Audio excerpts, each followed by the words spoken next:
مرتبہ عطا فرمایا ہے۔ قبر جو ہے یاد رکھنے، قبر آخرت کی پہلی منزل ہے، قبر آخرت کی پہلی منزل ہے، یعنی قبر اس روئے زمین پر ہونے کے باوجود آخرت ہے، زمین پر ہونے کے باوجود کیا ہے وہ آخرت ہے، وہ آخرت کی پہلی منزل ہے۔ اور حضور صلی اللہ علیہ وسلم عالم دنیا میں ہیں، آپ اس وقت عالم دنیا میں تھے جب حضور نے وہ مشاہدہ فرمایا، سو قبر برزخ ہے، حضور عالم دنیا میں تھے، حضور نے عالم دنیا میں رہ کر اس عالم برزخ کا مشاہدہ نہ صرف فرمایا بلکہ وہ جو مرنے والے تھے پتہ نہیں کتنے سالوں سے وہ مر کے دنیا سے جا چکے تھے، خدا جانے ان کو 100 سال ہوئے یا 1000 سال، یہ اللہ اور اللہ کا رسول بہتر جانتا ہے۔ تاجدار کائنات کو اللہ تبارک و تعالیٰ نے وہ علم عطا فرمایا تھا، وہ غیوبات کا علم عطا فرمایا تھا کہ حضور نے خالی ان مردوں کو جانا نہیں، خالی ان کو پہچانا نہیں، حضور نے صرف اور صرف ایسا نہیں ہوا کہ حضور نے ان کے اوپر عذاب دیکھ لیا، نہیں، اللہ نے اپنے پیارے رسول کو وہ علم عطا فرمایا ہے کہ حضور نے ان کی پچھلے سالوں میں گزری ہوئی زندگی میں جو انہوں نے گناہ کیے تھے تاجدار کائنات نے ان کا بھی بیان فرمایا، اور میں یاد رکھنا خدا تعالیٰ نے مجھے وہ علم عطا فرمایا کہ یہ جانے والے تو پتہ نہیں کتنے 100 ہزاروں سالوں پہلے دنیا سے جا چکے ہوں گے، انہوں نے جو کچھ اپنی زندگی میں پہلے کیا حضور صلی اللہ علیہ وسلم اس کا بھی بیان فرما رہے ہیں کہ یہ لوگ ایسے ہیں کہ جنہوں نے اپنی زندگی میں ان باتوں سے احتیاط نہیں کی۔ اور اس بات کو یاد رکھ لو کہ جس طرح تاجدار کائنات صلی اللہ علیہ وسلم اپنی ظاہری حیات پاک میں تھے تو حضور عالم برزخ کو دیکھتے تھے، عالم برزخ کو دیکھتے تھے، اب تاجدار کائنات عالم برزخ میں ہیں مگر اسی طرح اپنی ساری امت کو حضور ملاحظہ فرما رہے ہیں، اب عالم برزخ میں ہیں مگر اب عالم دنیا کو دیکھتے ہیں، تب عالم دنیا میں تھے تو عالم برزخ کو دیکھتے ہیں۔ اب تاجدار کائنات صلی اللہ علیہ وسلم بے شک گنبد خضرا کے نیچے تشریف فرما ہیں مگر حضور صلی اللہ علیہ وسلم ساری کائنات کا مشاہدہ فرما رہے ہیں، جیسا کہ نبی کریم صلی اللہ علیہ وسلم نے خود ارشاد فرمایا، حضور نے ارشاد فرمایا کہ میری امت کے اعمال میری بارگاہ میں پیش کیے جاتے ہیں، میری امت کے اعمال میری بارگاہ میں پیش کیے جاتے ہیں، فرمایا ان کے برے اعمال کو دیکھ کر میں اللہ سے استغفار طلب کرتا ہوں اور ان کے اچھے اعمال کو دیکھ کر میں قبر میں بھی خوش ہوتا ہوں۔ حضور صلی اللہ علیہ وسلم اب حاجی جو ہیں، حاجی صاحبان گئے ہوئے ہیں، انشاءاللہ تعالی اس ویک میں یا صبح یا کل پرسوں واپس آنے والے ہیں، حضور صلی اللہ علیہ وسلم کی بارگاہ میں اللہ تبارک و تعالیٰ سب کو بار بار لے جائے، سب کو بار بار لے کے جائے، جب بھی وہاں پہ جائیں تو اس بات کا ضرور یہ خیال رکھیں کہ وہاں پہ جانے کے بعد بھی اگر کوئی پردہ ہے تو میرے یا آپ کی آنکھ کے اوپر ہے، مصطفیٰ کریم پر کوئی پردہ نہیں ہوگا۔ حضور جانتے ہیں میرے در پہ کون سا آیا ہے، میرا کون سا امتی آیا ہے۔ بہرحال میں عرض کر رہا تھا کہ نبی کریم صلی اللہ علیہ وسلم نے ارشاد فرمایا کہ ان دو لوگوں کو تو اس وجہ سے عذاب قبر ہوتا ہے، اور اس میں ساری امت کے لیے قیامت تک کے لیے تنبیہ ہے۔ اب چغلی، خالی چغلی جو ہے اس سے مراد میرے خیال میں خالی چغلی نہیں ہوگا، یعنی زبان سے کیے ہوئے سارے گناہ اس کے اندر شامل ہیں، اس طرح پیشاب کی چھینٹوں سے جو بتا دیا تو شرمگاہ سے کیے ہوئے ساری غلطی اس کے اندر شامل ہیں۔ فرمایا یہ دو ایسے گناہ ہیں جن کی وجہ سے قبر کے اندر بھی عذاب ہوتا ہے۔ عرض کی کہ یا رسول اللہ صلی اللہ علیہ وسلم حضور اب کیا حکم ہے؟ حضور نے فرمایا اچھا اس طرح کرو کہ یہاں سے کوئی تر شاخ جو ہے کسی درخت کی وہ لے کے آؤ، یہ صحیح بخاری شریف اور صحیح مسلم شریف سے حدیث پاک کرتا ہے۔ فرمایا کسی درخت کی تازہ شاخ جو ہے، تازہ شاخ کسی بھی درخت کی وہ لے کر آ جاؤ۔ صحابہ کرام نے ایک تازہ شاخ کسی درخت کی حضور کی بارگاہ میں پیش کر دی، حضور نے اس کو یوں کر کے 2 ٹکڑے فرمائے، اس کو 2 ٹکڑے فرمایا،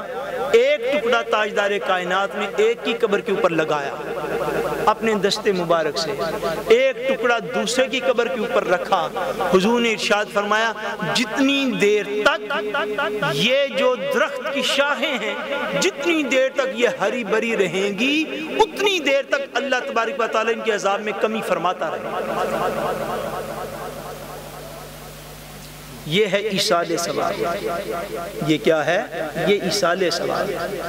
اگر درخت کی شاخ سے ایصال ثواب ہوتا ہے تو قرآن کے پڑھنے سے ایصال ثواب کیوں نہیں؟ یہ درخت کی شاخ کا ایک ایصال ثواب ہے کہ وہ درجہ جو بندہ گناہگار ہے اس کی قبر کے اوپر اگر سرسبز گھاس اگی ہو،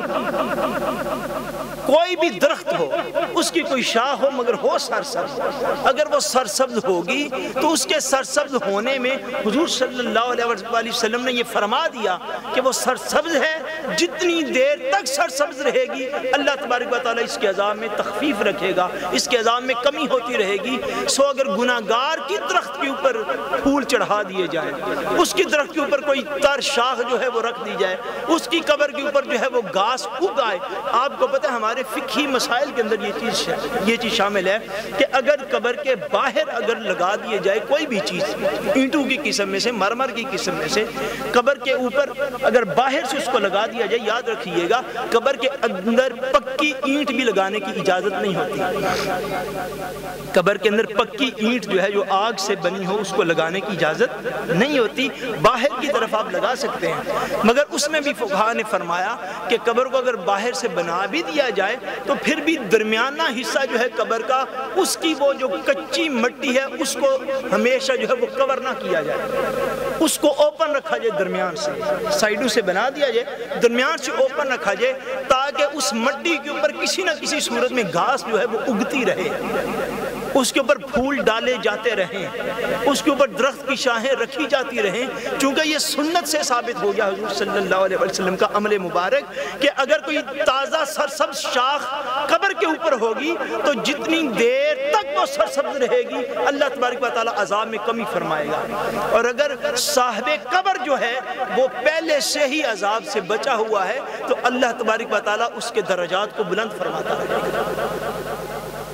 اس کے درجات کو بلند فرماتا رہے گا۔ سو یہ جو ہے بعض اعمال کے ساتھ اہل قبر کو اللہ تبارک و تعالیٰ راحت عطا فرماتا ہے، خوشی عطا فرماتا ہے، اور ان خوشیوں میں سے بہت بڑی خوشی یہ ہوتی ہے کہ اگر کوئی ایسا عمل پیچھے رہ جانے والا شخص کوئی ایسا عمل کرے کہ اس کے عمل کرنے سے قبر کے اندر اس کے یا تو گناہ معاف ہو جائیں یا اس کے درجے بلند کر دیے جائیں، یا اس کے درجے بلند کر دیے جائیں۔ اللہ تبارک و تعالیٰ کے پیارے رسول صلی اللہ علیہ وسلم نے اپنی اس فرمان اقدس کے تحت یہ سب کو تعلیم دی، میں اسی پر بات ختم کرنے لگا ہوں، سب کو یہ تعلیم دی کہ جب بھی دنیا سے جاؤ، دنیا کے اندر بلکہ رہو تو ان چیزوں سے بچ کے رہنا جن کی میں اطلاع ساری امت کو دے کے جا رہا ہوں، ایسے گناہ نہ کرنا کہ جس کے وجہ سے قبر کے اندر گرفت ہو سکے،